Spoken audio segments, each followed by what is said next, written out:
official. It is football season. It is the red zone. Josh Tovar, principal of Memorial Pathway Academy in Garland ISD, Garland, USA, ready to have this awesome show today. Like all our shows, but you know what? This one's just a little bit better. We have a group of educators, leaders, professionals from different aspects, different parts of the United States, ready to make sure that we get our tools out, sharpen them out with their experiences, their everything, everyday passion about life. So we need you. So if you're seeing this on the rebroadcast, you seeing this, please like and share it for the algorithms because you don't understand how great the show is going to be. So if you're in Alaska or you're in Hawaii, if you're in Maine or you are in Florida or anywhere in the 48, join us, be part of the conversation, and we're ready to rock and roll, score a touchdown. What do you think about that, Dean Packard High School principal? I think we're going to go outside, run outside the wing, and just throw that button. Think the throw and go, man. Thursday nights, are you kidding with me? This is all about excitement, man. Josh, you brought together another great panel. Women in education tonight, women in leadership and education. Think about that. That is so cool. I can't wait to dig in. My name is Dean Packard. I'm the proud principal of Bay Path Regional Vocational Technical High School. I say that all the time in Charlton, Massachusetts. And I am loving what I'm doing. I am making a difference for everybody in my path. And more importantly, I'm a great listener, and I'm enjoying the opportunity to create some inroads. And again, tonight we're going to talk to people who have been very successful in the field of education, Josh. And that excites me because a lot of these ladies have been on before. More importantly, now collectively together, the message will be powerful, my friend. How are you? What's up? Hey, we just finished week 4. We're starting week 5. Week 1 here. Week 1. I just put out a message on Facebook. Said, man, Lord, thank you for making my first week so smooth. You blue bloods, man. You're still under the covers right now. Come on, man. We addressed all the kids. We sat down town hall style, talked about choices, roadmaps for success, goal setting, all the things that are going to make those high school seniors and juniors and sophomores and our new freshmen something special about their experiences. So that is before we bring in our guests, I want to just give a big shout out to David Arencibia, Texas Principal of the Year for NASSP, because he helped along in putting some of this awesome panel together. So just give him a shout out to him. He's been a guest before a couple of times. Love you, brother. So how about we bring on the diamonds of the diamonds? Let's go. Shine them up one at a time. Here we go. Sit back, buckle up, folks. 1, 2, 3, 4, 5, and 6. We got them all. Touch all the bases, Josh. Welcome, ladies. Welcome to the show. Great to have you guys with us tonight. And it's, there are so many of you, but we're just going to go right around the room very quickly here, and we're going to take it in a little bit of background, please. Who you are, where you're from, position you're in, and what you're doing right now. And let's start off with Donna. Donna, welcome. So good evening, guys. Good evening, ladies. Nice to see everyone here tonight. So I'm Donna Hayward. I'm the principal of Haddam Killingworth High School in Higganum, Connecticut. I'm the 2022 Connecticut State Principal of the Year and the 2023 National Principal of the Year. Happy to join everyone tonight. How about that? Buckle up. Here we go. Zandra, you're up. All right. Good evening, everyone. Zandra Calvan, proud superintendent of the Greenfield Union School District in Monterey County, Central Coast, California, right dab in the middle on the coast. And super proud to be the superintendent. I'm entered my 7th year in this seat. I am a proud brown girl representing a brown community right here. And I am also the proud product of the schools I now lead. I attended as a young girl. Think about that transitional aspect. Nice stuff right there. Love the energy. Jana, you're up. Hey guys, I'm Jana Clark. I'm assistant principal here in Herschel's Bedford Independent School District. I'm at Harwood Junior High, so go Blackhawks. District AP of the Year, Texas Assistant Principal of the Year. So very proud to have those things. And so honored to be here with you wonderful ladies and gentlemen tonight. Oh, thank you. Welcome aboard. Great to have you as well. Shahar, you're up next. Thank you. So it is so nice to be with you all again. I am Sahar Augustine, and I am a proud assistant principal at Sugared Elementary. It is my first year in Garland, and so I am so grateful to have met Mr. Tovar, who allowed me the opportunity to be here tonight. So I'm excited. I also was a product of my district, and so to return in this capacity is a great honor, and to be with you all tonight is also a huge honor for me. I love hearing a product of your district. I too am a principal where I once went to high school, so I love it where I grew up. So that's so cool to see that complete circle. Dr. Houston is back in the house. Nice to see you again. You're up. Nice to be here. Great evening, everyone. And I'm excited to be amongst greatness, you great ladies and gentlemen. Thank you for having me back. I am the Director of Secondary Interventions for Chester County School District. I too am a product of the community that I now serve. So I'm happy to hear that from you ladies as well, and Dean.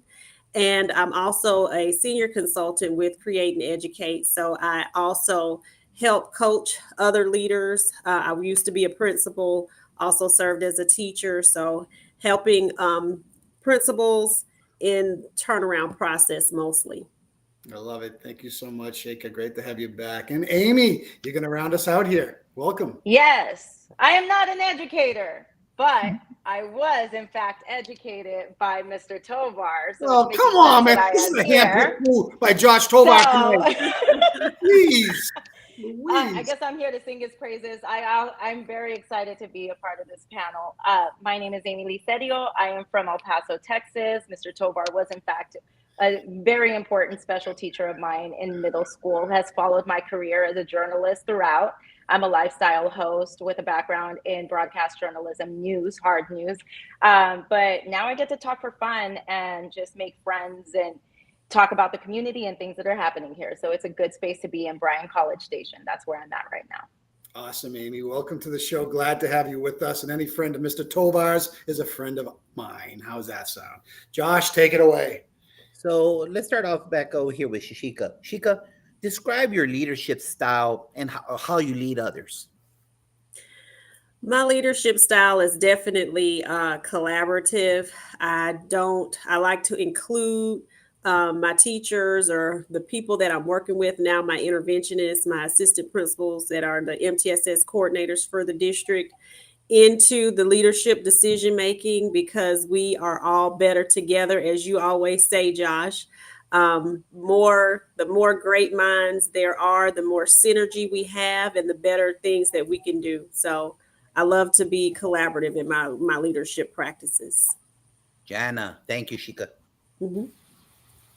Yeah, so I also love that collaborative piece. You know, for me, I think that I start every day to inspire not only the students, but the staff as well. That's a really big thing for me, is I want to be number one for them so that they can be number one for kids.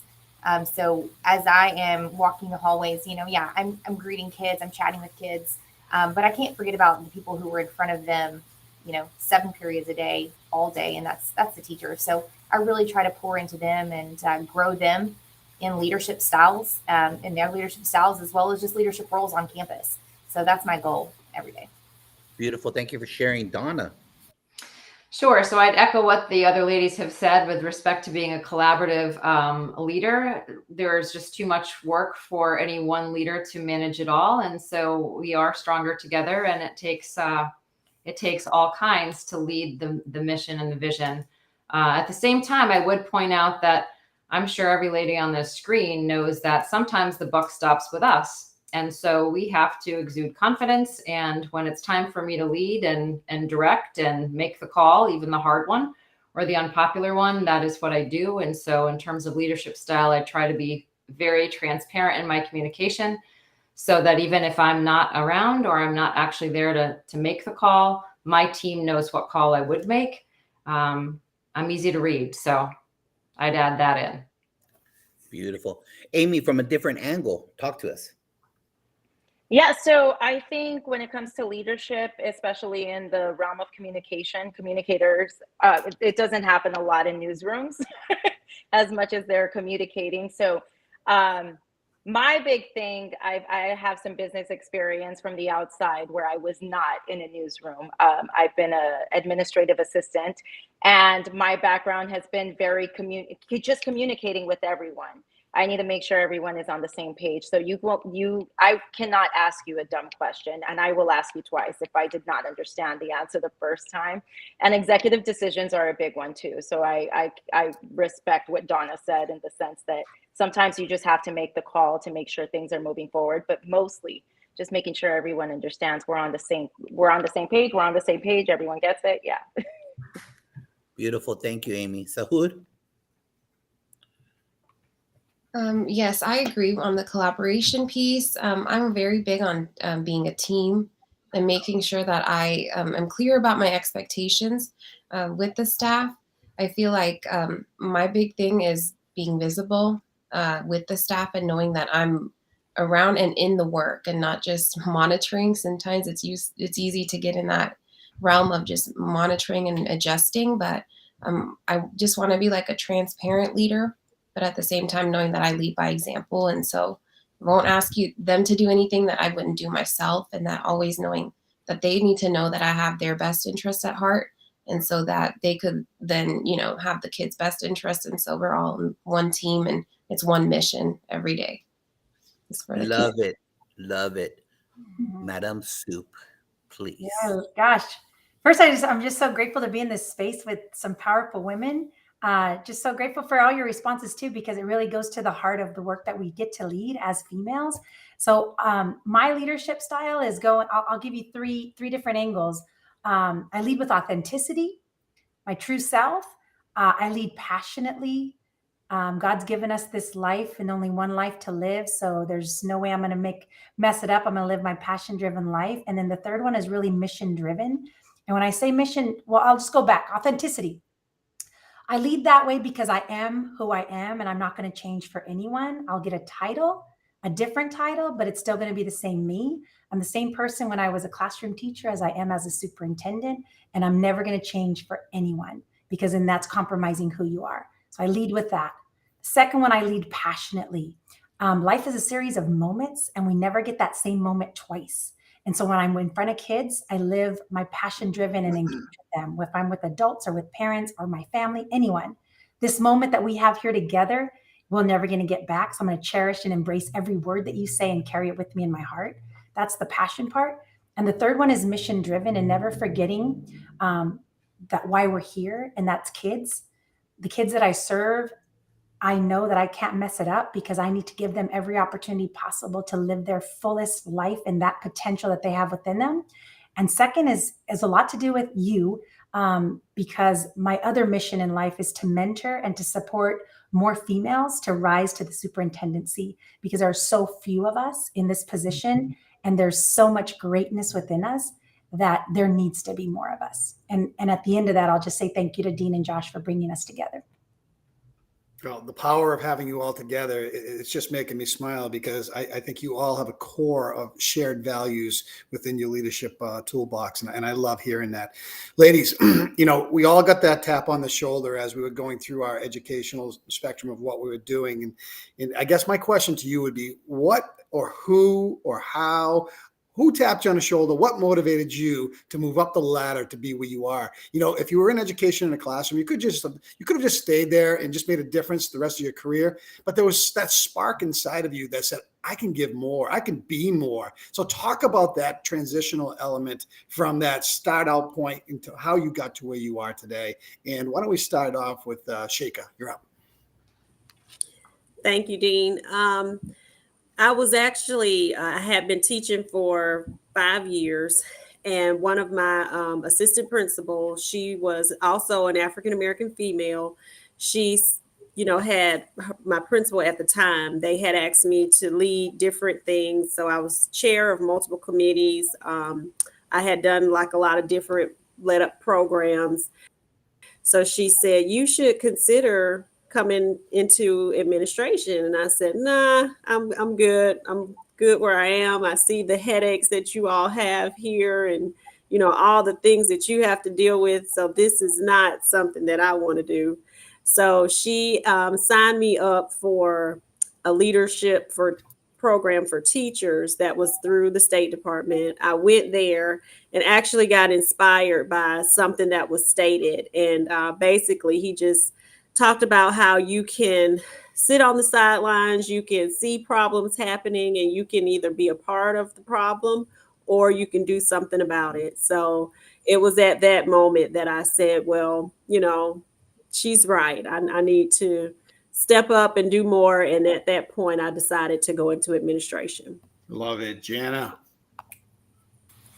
Yeah, that's funny. She could kind of the same for me when my principal at the time was like, "Hey, you really kind of put me on every committee everywhere," and tried to convince me early on to do my administrator cert. And I was like, "No, I'm good." I was coaching at the time. I loved it.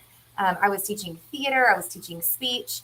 I taught special education, and I was just loving it. And after a couple leadership meetings, I was on a couple different committees.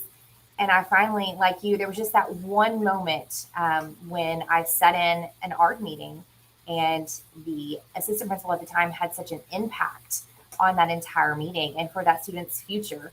And after we walked out, I went straight to my principal's office and I was like, "All right, you win. I'm in. Like, let's go." And so I've been in this assistant principal role now for 8 years. And so hopefully making that next step up at some point. But yeah, same for me. At first I fought it. I was like, "Nah, I'm good." But just that one moment. Janet, ding, ding, ding. I'm knocking on your door. It's time to explore. That's all I'm going to say to you. Okay. 8 years. Good stuff right there. Donna, you're up. So yeah, thanks. So I was actually inspired to go into educational leadership by my own high school principal as a student. And so although it took me a little while to finally choose education as a path, later in my college years, when I went into education, I knew that at some point I would want to serve in a leadership role.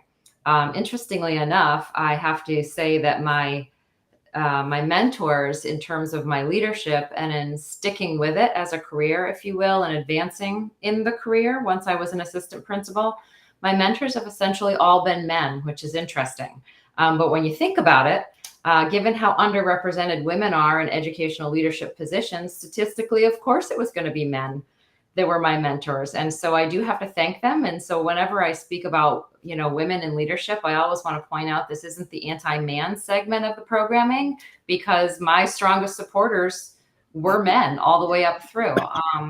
I do think that's important to note, because I think as there come to be more women in leadership positions, it is absolutely incumbent upon us to make sure that we support our sisters coming up through, and that they do have strong women leaders to look up to and to mentor them. Because for many of us, we had men and they were wonderful, but there was no woman above me to look up to and to mentor me. Thank you, Donna. I appreciate that. Zandra, you're up. Oof. Can you restate the question? I was so into Donna's answer. The person who motivated you to move up the ladder. Donna now, because that was I love your journey. Okay. So for me, the motivation is going to be my big sister. How about that? So I'm the baby of 6 kids. And there's 9 years between me and the 5 of them, and 16 years between me and my big sister, who was a classroom teacher. And so just getting into the education world, I was a 5th grade student, 10 years old, when my sister got her first teaching job on our campus here in Greenfield. And she was teaching kindergarten. So I remember being a 5th grader that would sneak away to go read books to her class, and just fell in love with kids and being in front and being able to just bring energy and inspire. My big sister is my role model in terms of like what just really passionately living your life as a teacher was, and she still is. She's a teacher in my district now, but now she teaches newcomers that, are just, in Spanish, recién llegados, but just recently arrived from Mexico here to our country. And so she gets to be the first person that they see, and just somebody to nurture them. So most definitely my big sister inspired me to become a teacher. And then I think the journey of, I was very similar to you, Jana, with your, I was good. Like I loved teaching. I loved coaching teachers, and I was good. I said, I don't need to do that, and somebody tapped me on the shoulder. No, you should be an administrator. Nah, like I'm good. Like maybe one day, later, but I was good. And so they tapped me on the shoulder, encouraged me to do it. They said, if this is your classroom, how about the greater influence with the whole school or a whole district? And then once you start realizing, well, yeah, I guess kids need good role models and leaders pretty much everywhere. And so then I was encouraged. So 10 years, I was an administrator in another district. And then again, in that role, super happy as an associate superintendent, doing all things curriculum and instruction. I drool over standards and assessment. I love all that. That's my jam. And then they said, hey, you want to be a superintendent? I'm like, no, why would I want to do that? Are you kidding me? No, that's like too much responsibility. Heck no, I'm good. And so then they just kept, nudging. It's your hometown. Like, I know, but like, no, like, retirement in California is 62 years. Like, no way. I don't want to do that for that many years. So then again, just encouraging. And finally I just said, okay, I'll do it. I'll interview. Let's see what happens. And then 7 years ago, I got to be here. So I guess it was just people that saw something in us that maybe we didn't see in ourselves that could have a greater impact on a greater scale. And so for that, I just thank those individuals for seeing that in us. Great stuff right there. Thank you for sharing that out. Sahar, you're up. Yes, I mean, mine is similar to a lot of you, especially Ms. Xander. You just mentioned that it was other people seeing greatness that I did not at the time see. And I was like, it was every principal I've had. And they were always encouraging me to like try new things, lead meetings, lead committees. And so I would just say yes, mostly to see if I could do it because I didn't believe in myself, but I knew if they'd asked me to do it, I need to give it a shot. And it was my last principal was Dr. Leday, who had, he had just told me like, yes, you should do it. He believed in me. And so therefore I believed in, that I could maybe do it since he's thought of me in this way, like, let me see if it's possible, and just went for the interview. And then every principal after that has just been a good supportive, just mentor and like helped me see things through their lens. And I just think that it was just other educators who helped show me like what kind of leader I am, and then allowed me the space to really cultivate my leadership style without any judgment, without, like, of course they just gave me the space to be who I am. Like, as you mentioned, being authentic to your leadership style, allowed me to learn what that was and still learn what that is now. But it was just other administrators who just poured into me. I absolutely love that. Now, Amy, your entry point to this is a little bit different since you're not into leadership, and you've gotten to a great point in your career where you're doing something you absolutely love, and it shows in everything you do. So talk to me about how you got to that point and what inspired you, or who inspired you to get there, because it's never easy to get to that point where you love what you do. Actually, don't say Mr. Tovar. Do not say No. Mr. Tovar. Sadly, I've been right lucky. now. I've had some great teachers. Miss Tovar is one of them.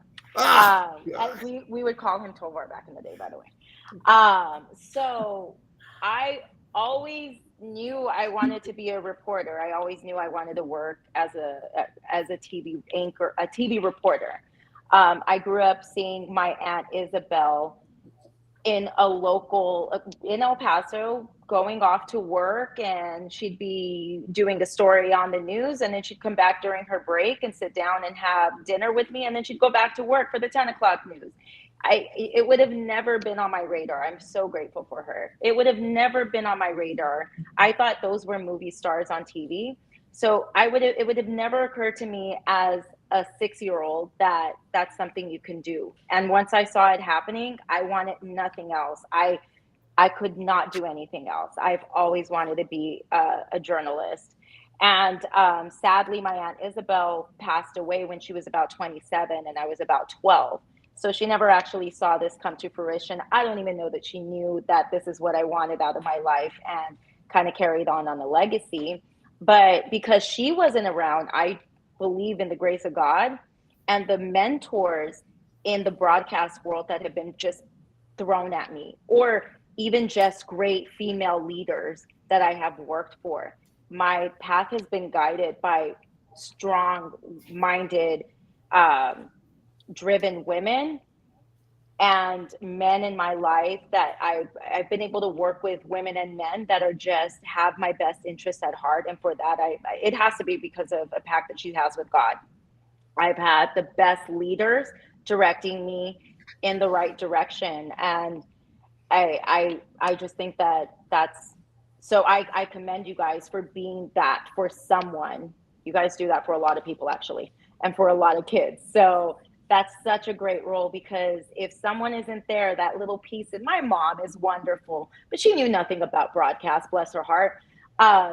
My Aunt Isabel was the mind that guided me in that direction to begin with. So I just think that you have no idea the impact that you're making on someone and how much they need that one thing that you know that mom doesn't know or dad doesn't know. So that's really how my path started, and it just continues to move straight forward. Great stuff, Amy. Love it. And you know what? I think I would be remiss if I don't say this, Dean. I like to give a big shout out to the women. If it wasn't for these women, I'm not where I'm sitting here in front of you. My mom, an educator, strong woman. Ms. Lynn Muscle, who allowed me to become her assistant principal. Ms. Millie Williams, who kept throwing college catalogs for me to go to school and become an administrator, like literally keep bringing them to me. Carmen Crozet, who saw something in me to become a high school principal. It's a beautiful thing. All those ladies have become or made me become who I am. So a big shout out to all of them for being, as you said, Dean, the wind beneath my wings. So ladies, just real quick right now, who else inspires you right now? Which other leader keeps that fire going in your heart? Sandra. Gosh. It's going to get a little vulnerable here. I will say my mother. I am my mother's daughter, and just 2 weeks ago was her 1-year anniversary of her passing. And I am my mother's daughter because of her strength, her tenacity, her willingness to be bold in a time when it was not okay for women to be bold. And in that, just inner core of who she is, she created me. You know, her legacy, someone that is unapologetic about entering spaces and opening doors for more women of color, children, just people in general. And she is absolutely my daily inspiration that is guides me in this work because of who she was, who she continues to be in my heart, and just kind and just a good, excellent role model of what I aspire to be. Yeah. Beautiful. Shika? My daughters are my daily inspiration. I have a 8-year-old Isabella and my 11-year-old Elizabeth. When I was in the principalship, I had started on my doctorate and had just given birth to Elizabeth. So I had to take some time off from that because having 2 daughters, of course, it was a lot in being a principal. But I wanted to finish. They inspired me to finish because I did not want them to, I wanted them to know that when you start something, you finish it. So they were my inspirations for finishing my doctorate. They're my daily inspiration. We had open house tonight and I was blessed to see my daughters. She had a assignment that she had done, her hero, and she put my mommy. So it was just a blessing. Beautiful. Amy? Undoubtedly, my mom is up there as well. And Zandra, I feel that so much. My mom is here, thank God. This isn't just a rose-colored glasses path that I've had with journalism. I'm Hispanic and I'm Black, and I've dealt with ridiculousness, and this has maybe been the hardest year of my life. And I've stood in this kitchen and called my mom and told her crazy things, and just to have someone tell you, no, that's not just, call a lawyer. It's ridiculous how crazy it gets, right? You always have to be taking care of yourself, and thank God for people like moms or that will just tell you, I would not let them treat you like that. No, go take care of it. Put your big girl pants on. Go do this. Go do that. And it has gotten me through the year. So absolutely 100% my mom. But my Aunt Isabel is also, I keep doing things that she wouldn't have been able to do because she was taken at 27 with cancer. And that is always in the back of my head. Izzy would have wanted this. Like she would have killed this. She would have done this. And that's another reason why I just keep doing it. But yeah. Beautiful. Sahur.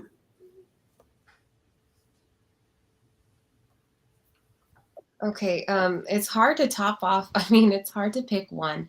But I honestly would think that it's both of my parents, really, because anytime they see me, I don't really know if they see like what I'm doing in like the class or when I was in the classroom or even in my campus right now. Just because it's probably past like their wildest dreams.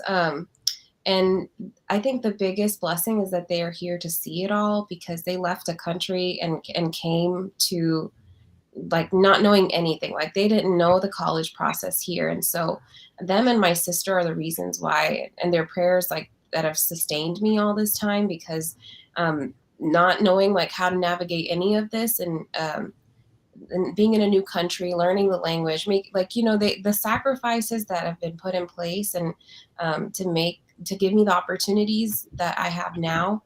I would just say that the leadership that they showed me at a very young age allowed me to be fearless. And they always told me like, I can do anything that I set my mind to and literally would. And even now, like anything that happens, I know like, no, there are harder things that we had overcome just to be here. And so there's really not much that we can't go and get. And they always remind me to help the next one in line. And that's so important, especially, you know, children that are minorities. I think of myself as an advocate for them on campus because when the kids see me, I want them to see themselves as if she could do it and not know any English and come to America and create a life that I've been blessed to have, then I just think of it as a chance and a way to give back to them. And so I'd say that's to my parents. Awesome. Love it. Donna. So I just love everyone's answer and you know, really hits close to home. For me, it's also my daughter, who is now a 21-year-old, strong-willed, strong-minded young woman entering her senior year of college. And she was born to a school administrator. I was already an assistant principal when she was born, so she never knew anything but a mom with a very full career, a very demanding career, and in many ways had to sacrifice a lot because mom sometimes wasn't home. But when it really mattered, I was. I would say she's my inspiration because there were many times in my career and many challenges that I faced that I was very aware that I had a young girl watching how her mom would handle certain challenges and certain obstacles. And I was teaching her how to be a strong woman. And I would say that I think I've done a good job. Right before I was announced as National Principal of the Year, Katie was actually the one I took with me as my +1 to the gala when I was named. And right before we were to go down to the dinner, she said, "Mom, you know, no matter how tonight turns out, you are an inspiration, you're my rock, and you're the strongest woman I know." And I was like, all right, I stuck the landing. So Beautiful. Jana. Yeah, so for me, I'm a boy mom, so I have two toddlers at home, a 1 and a 3-year-old, and they definitely are my inspiration in the way that I carry and lead this campus. For kids, you know, I put myself in the mom role of every single student that walks through the door. I have 1,000 kids in this building, and some of them don't have moms at home, some of them don't have dads, but a lot of them do, and they are trusting me with their babies every single day. So I envision my boys walking this hall every single day, and I want to be the leader that their parents expect me to be. I want to be the leader for the teachers that I need to be so that they can be the moms and the dads to all of these babies when they're here with us. That never really hit home for me until I had my own kids. When you recognize that they spend most of their awake time here at school with us as leaders in their lives. And so that was really big for me. And also a huge part of me being able to be a woman in leadership is my husband, because he takes on all the roles at home. He cooks dinner, he goes to the grocery store, he cleans, he picks up extra daddy duty at home because, you know, some of you said it, you're here. You are at the campus, you know, football games, Thursday night. So Thursday night football, of course, at a junior high is a big deal. And so he picks up a lot, and that is what allows me to be a mommy and a leader. Ladies, leadership can be a lonely, lonely place sometimes, because you do sit atop of the pinnacle of decision making, and sometimes you may not have the surrounding cast to help you, and you have to reflect back. And I'd ask you respectfully, because even through where I sit, and I've been in administration, this is my 22nd year as a principal, while being in a leadership role. It's hard, and there are challenges. Looking in your rearview mirror, what has been the biggest challenges that you've faced as a woman in leadership? And, I don't care if you're a man or woman, it doesn't matter. Leadership, solid leadership is solid leadership. It's transparency, it's loyalty, it's leading from the heart. It's understanding what value is and bringing collaborative practice together. But for you individually, what has been your biggest challenge that you've worked to overcome? And you know what, Amy, I'm going to start with you this time, Amy, to get where you are. What has been your biggest challenge? Well, my biggest challenge is that I was born and raised in El Paso, Texas, and that's a challenge. Let me tell you why. Because it's a whole different world in that part of Texas. Everyone gets along. The way I look is normal. Sometimes when people find out I'm biracial, it's so cool. And being thrusted into a different world where I am blatantly, and with all due respect, I say Mexican. I am blatantly Mexican. And I don't deny that. I'm actually a little offended that more people don't know I'm Hispanic and Black. When they meet me, they're very stuck on the fact, and they talk to me differently. So I don't know that I embrace the challenge, because I now know, yes, that I was born and raised in a bubble of a world where I was just myself. And now this isn't even a huge, it's not a big taste of what this is for what people are actually experiencing throughout their lives, what my grandfather experienced in his life, what my mother as a child experienced in her life. I'm getting a snippet of what it is to be different to others. And it's really opened my eyes. I'll never forget that kind of experience being in Central Texas. And this isn't specific to just Bryant College Station. It's just in general. It's just not being in El Paso that has really opened my eyes. And it was difficult, because at some point you start to think that your problems have to do with that. When things are going awry at work, in your personal life, it all comes down to you being Hispanic and Black, or it's just a crazy topsy-turvy kind of thing that I've experienced over the past couple of years. Absolutely biggest challenge. I'm happy that my eyes are opened, and there's nothing else to say about that. Thank you so much. Great stuff right there. Sahar, you're up. All right. So when you mentioned challenge, I couldn't really first put my finger on what exactly I wanted to share about, or what was like the biggest thing for me. But I think it's pretty obvious now that I'm like reflecting on it. It really is my age and the role that I'm playing in. I don't like to think or dwell about it a lot, to be honest, because I try to just find any reason not to. At first, always trying it to be like, let's not talk about my age, just look at the work I do and like my work ethic. But I think it's unavoidable. And so over time, I think this year I've really embraced it. Like, it is what it is. And I'm 90% of the time leading people that are much more like, experienced. But I've come to find that, and I always share this with the staff as well, is the number of years that you've taught or the experience that you have, your leadership is different based on that. And so you can't really equate the number of years that you've been in the field with excellence. And so I think that some people learn different ways and skills, or really are driven to where they can still produce and execute at a high level. And so we really have to all at the same time respect that. And so that's a challenge, is a lot of times it's leading people that have taught for 20 years. And maybe that is about close to how old you are. And so sometimes it can be taken offensively, but I think it's all about how you relay your message and the leadership style you have, and that respect is earned. And so through like my work ethic and just building the relationships with the teachers, they can see that it's not like, it's not about the age really. It's more about like, what kind of quality am I producing in the work that I'm doing? And also, how am I able to develop you as a teacher? Therefore, how am I able to lead the campus and improve student achievement?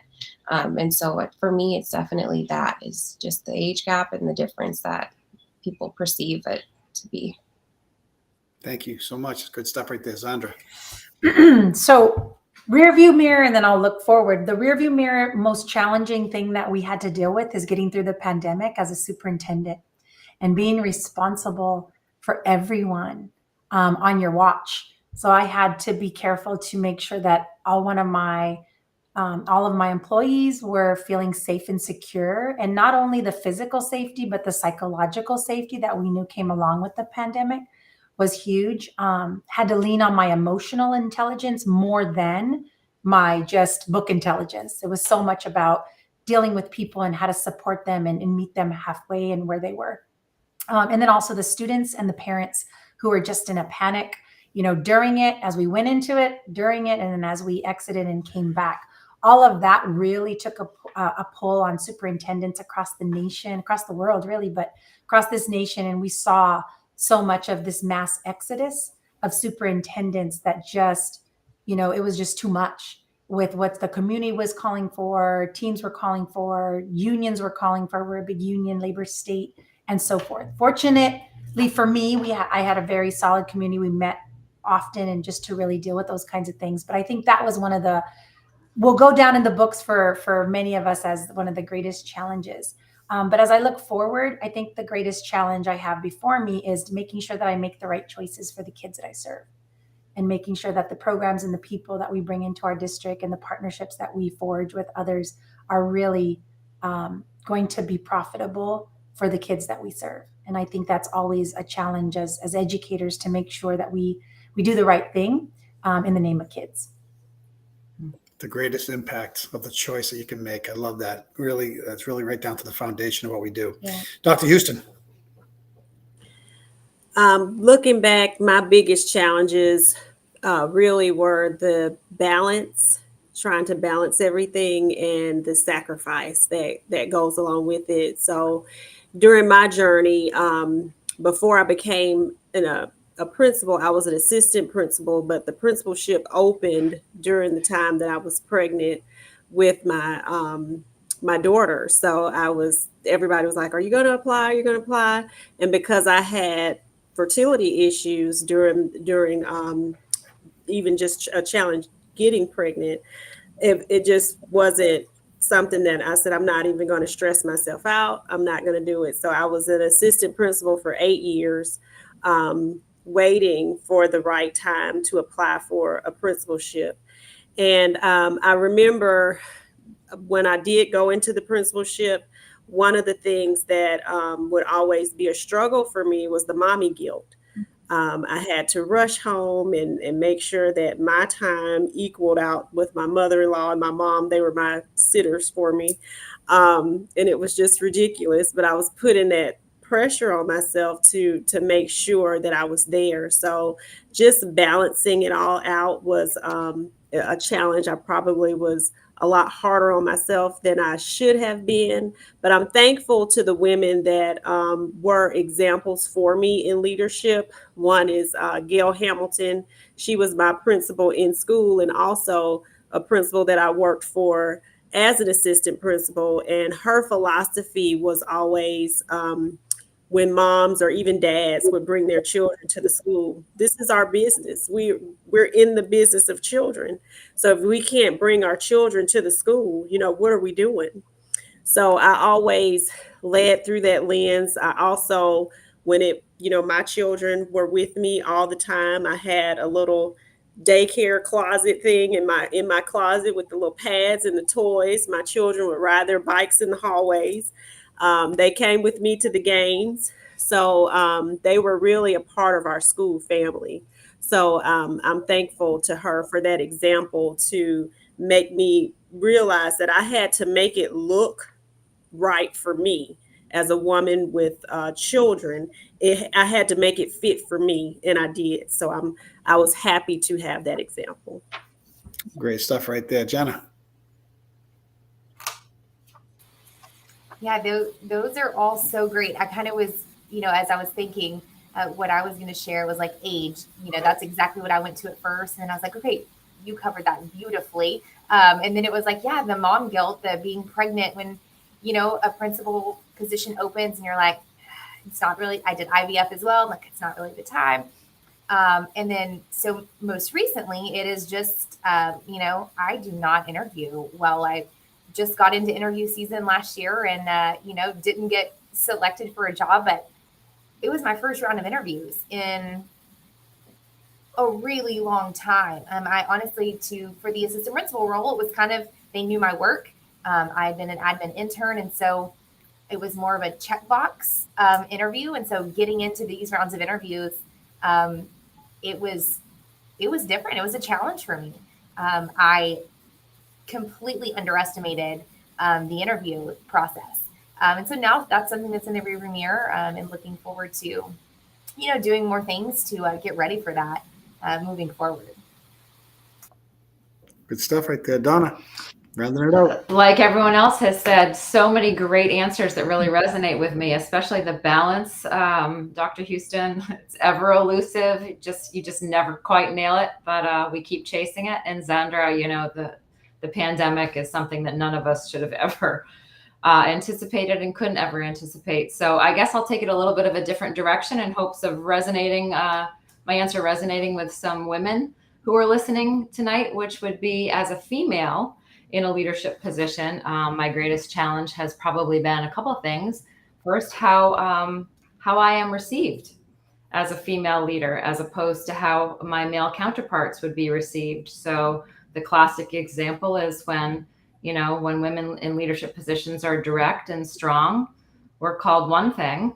And when men are direct and strong, they're called great leaders, right? So we all know what I'm talking about, and we have to navigate that with the different segments of the population.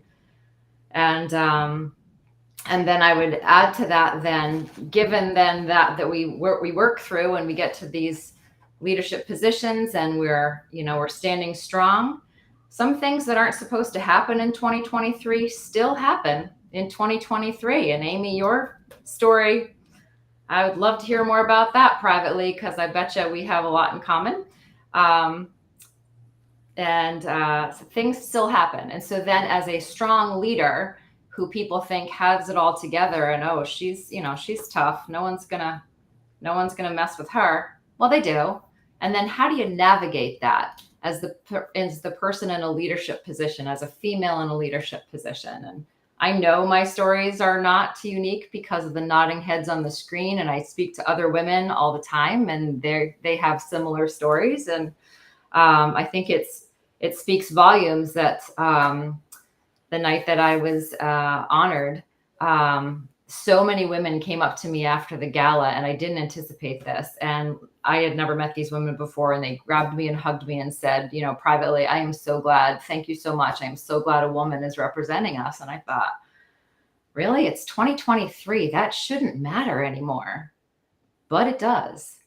So I think that's some serious level of challenge there. Good stuff. Awesome. You know what, ladies? We didn't get to all the questions. We're going to have to do a part 2, let me tell you. You guys have been so awesome. So we're going to close off with this last question. Oh, and just for the record, Amy has an awesome story. I can tell you, she is the definition of never giving up. She's like literally faced some big challenges. She stuck to her guns and she's got that chair. So very proud of her. So ladies, let me present this to you. Let's look at the opposite end of this. Donna, what has been your most memorable moment in the leadership position? There are so many. I think I would go to the moment, and it was a moment that I absolutely knew without question that I am doing the work I'm meant to do in this world. And unfortunately, it was around a tragedy. We lost a faculty member about 5 years ago in my school community, suddenly and really horrifically. And the school was just cast into grief in a way that was almost unmanageable. But I knew that my job was, as much as I was grieving myself, to bring my school community together and to lift up the people that needed lifting up, and to keep going, and to move on, take the next step. And somewhere in that mess, I remember looking around as we were starting to come through it and thinking to myself, this is what I'm meant to do in this world. And this isn't how I wish I had figured that out, but okay, so be it. I think that's my most memorable moment. Got it. Beautiful. Sandra.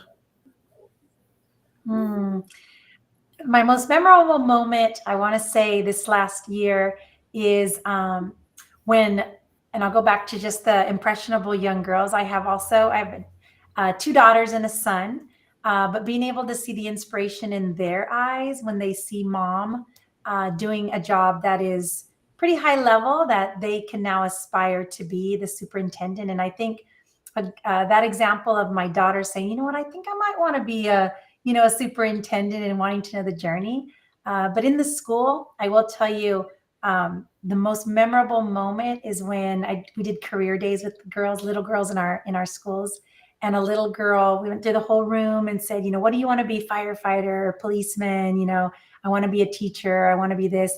And a little girl named Ruby looked at me, this outside my family, and said, and she's in 1st grade. So she's a 6-year-old, and looks at me, she says, I'm going to be you. I'm going to be a superintendent, and so that's the impact that we get to make. And that's an extremely memorable moment. And I still post about Ruby because she looks for me when I go to that campus. Beautiful. Great story. Shika. Mine is more of a lesson learned. We, and to make the long story short, we had some incentives that we were providing to students. The teachers had picked students based on, I think, academics, behavior, maybe attendance, to get Chick-fil-A boxes. So they had the Chick-fil-A boxes delivered, and this one young man was excluded from that for one reason or another. So he was irate. He was upset. So I let him, he wanted to talk to me. He came in and talked to me. I spoke with him and his mom for probably about 45 minutes or more. And I was getting, exhausted. And I was like, you know what? We've talked about this. Just have your mom take you to Chick-fil-A after this. Me and my girls, we go by there almost every day. It's not that big of a deal. And I'll never forget his disposition and his demeanor. He was like, Miss Houston, we don't even go to Rock Hill. It's the town over from us. How are we going to go to Chick-fil-A? And so at that moment, I realized that this was not about Chick-fil-A. This wasn't about the Chick-fil-A boxes. It was about a whole lot more than that. So after that process, that always stuck with me. And I had the teachers do a different process for deciding who was going to get to participate in different things, because for him, he never even gets to go to Chick-fil-A. That's why it was such a big deal for him. So it's always something that stuck with me, just to make sure that we're looking at things through different lenses. Our lens is not necessarily the lens that everyone is accustomed to or lives through. Beautiful. Jana.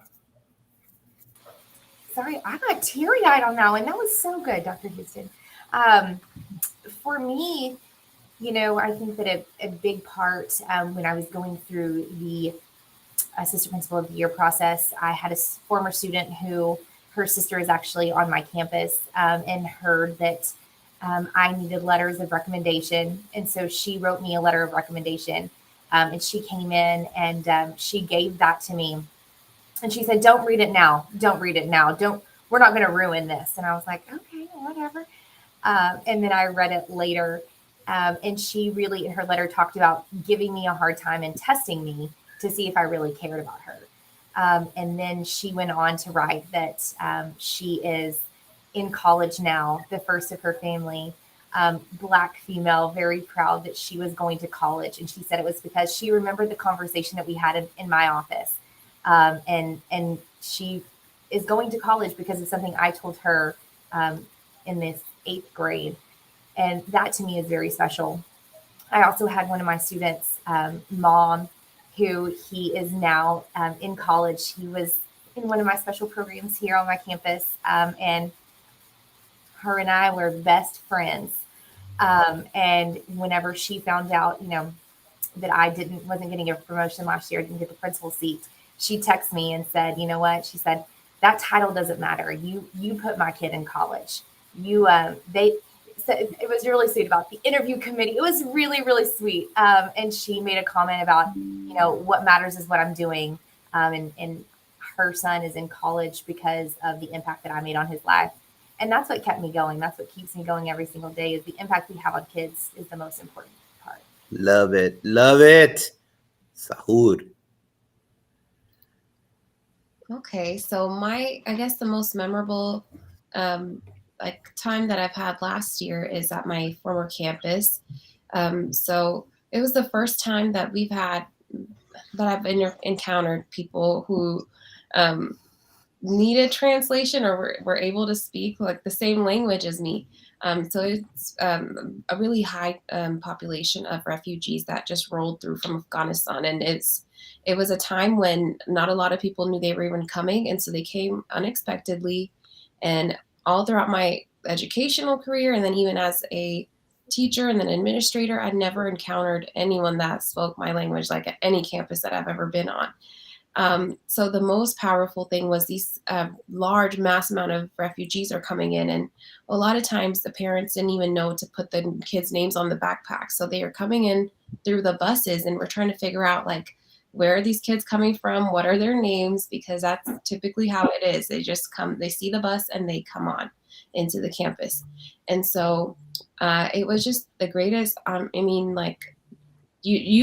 just left every day feeling so fulfilled and so extremely exhausted. But it was the first time that I was able to just speaking the language, and their eyes just light up because they felt like they were not scared anymore, and just so many emotions would run through them, and they would start talking, and their journey to America was just it's just wild, so dangerous, but they're so resilient. And just to be able to help them in that capacity, being someone that they could go to and the only one on campus that they could relate to in that aspect was the most memorable. I think it would be the highlight of my career, honestly, up to this point, was just the service that I could provide to them and the parents and the families all throughout the year, healthcare, schools, being able to advocate for their children. So I'd say it was just that. Beautiful. Amy? So mine was a full circle moment. I went to the University of Texas at El Paso, and they didn't have a program where I was able to practice being on camera. So anything I would do was sit in front of my phone and practice being on camera. Like a lot of journalism schools have fantastic programs, but I was a hometown girl and I just went to school where I could afford to go to school, and that just wasn't an option. So when I got into my first job, I wasn't hired immediately as a reporter. I was hired as an assistant to the newsroom, and I was given the opportunity to treat it as a paid internship. So when I had already learned how to use the camera and use the gear and edit some video, because I would do this for just the regular news broadcast. At some point, I was able to start shadowing reporters. So one day I go out to shadow a reporter. It was the funeral of Officer David Ortiz. I'll never forget that. So it was an officer's funeral. So of course they sent the most seasoned photographer out there to handle all of the live shots. So we're out there, and the funeral, our live shots wrap up, and this is the first time I'm ever working with this photographer ever. He's an older gentleman, and he said, hey, and I wouldn't dare ask him, but he said, do you want to practice? And I said, I do want to practice. And he said, all right, we'll get in front of the camera. And I stood in front of the camera with my microphone like I'm singing, which you shouldn't do if you're in the news. It goes down here. So he starts telling me what to do, blah, blah, blah, whatever. He's coaching me through. And when I tell you I'm shaking nervous, no one's going to watch me. No one's watching me. It's just me practicing, shaking nervous. And he says, well, he just starts critiquing me and telling me, fix this, 20 takes, saying the same 2 sentences that are going to intro to this story about this officer that passed away. Long story short, we finish up that off. He was the kindest person. He was so patient. We get into the car, and like everyone wants to know, you just ask, why did you want to be a reporter? And I said, well, I grew up watching my Aunt Isabel report. And he looks in the rearview mirror because I'm in the back seat. He was like, Isabel who? And I said, my Aunt Isabel Amparan. She was a reporter here. He said, Amy, I was her photographer. And that's just it. I'll never forget that moment. It's God, y'all. It's just God. Wow. Yeah. And he continued to be a mentor. So Rudy Reyes, shout out to Rudy Reyes.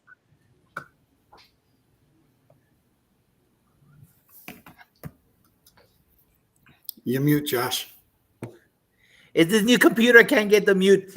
Guys, I'm going to have to call you back for a part 2. We only got through half the questions. If you're able to show up, I'll call you. I'll text you away so you could join us because it was amazing. It was just all. Normally, I ended a specific way, the red zone. I'm not ending it because there's going to be a part 2, all right? We really value your experiences, the heart. You just could feel the heart coming out. It was amazing. Thank you for inspiring all those people out there, not just women, but everybody out there with your experiences, with your knowledge, with everything you brought to the red zone today. We really appreciate it. Dean. Hey, I'll tell you what, and none of you are done yet. The impact that you are going to continue to make is that there's so much still in front of you. So continue doing what you're doing, continue leading from the heart, continue smiling, continue being strong, continue creating paths. That stuff just amazes me. My first person that I worked under was a woman who was strong as heck, and she made me who I am right now in regards to leadership. But I'll also tell you one thing, one piece of advice I always say to all leaders: be very soft on people, but be hard on issues that you hold dear to your heart. And then those conversations are never difficult. And it's one of the things that I hold very close to the vest. And even when I had 5 or 6 conversations today that are uncomfortable, but I knew they were good for kids and they were good for our organization. And you know what? You just find a soft entry point into those conversations without being too belligerent or too egotistical with your delivery. And guess what? People listen. They just do. And it makes it easier. Thanks for doing what you do. I'll tell you what, guys. Part 2 is going to be a lot of fun. Hey, Dean, hold on. We're not done. What? I know we're not done. Hold on, wait. This Sunday, the flagship show, 7 p.m. Eastern, Dr. Don Parker working out, but also speaking to everybody. Dr. Don Parker, join us for this flagship show on 7 p.m. Thank you. Take it away, Dean Packard. Hey guys, thank you again so much for joining us. Donna, Zandra, Shahar, Jana, Sheikha, and Amy. You guys are all rock stars. Continue to do what you do. Everybody else out there, have a great week. Remember, every kid comes first. Don't ever forget that. And most importantly, enjoy what you do because it will show in every angle about you. Hold on, folks. Have a great weekend. A great weekend, everybody. Good long weekend. And take care. And thanks for joining us.